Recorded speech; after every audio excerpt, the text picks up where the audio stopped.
Okay, so today on Mimi's Abundant Life, first I want to apologize for not putting any videos up for a while. But this is something I think is very frugal. I get just such a kick out of doing this also. I made breadcrumbs, okay? I ran out. I'm trying to cut down on the amount of bought items that I buy, not for money-wise, but just because it's healthier. And it's so easy to make breadcrumbs. Come on. Really? I keep a bag in the freezer, and a zip-top bag, and I just throw old stale bread in there that we're not using. When I get enough, I toast it on this cookie sheet in the oven around 300 until it's really dry, and then I get to put it in my mom's blender from the 1960s, and it's just absolutely adorable.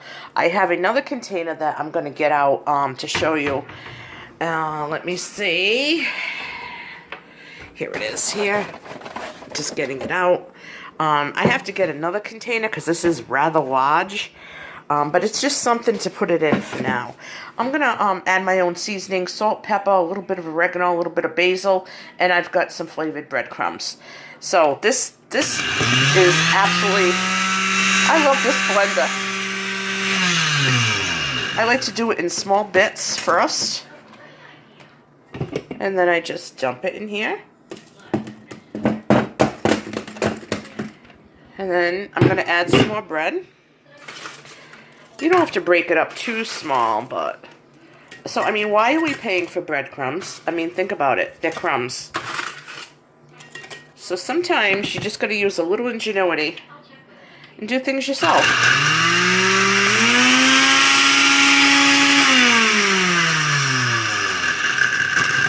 You can use any kind of bread you want. You use whole grain or whole wheat.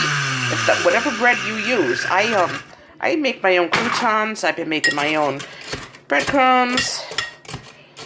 This is to me, it's just one less thing to run out to the store for, or one less thing I have to put on the shopping list because I'm getting tired of going to the stores.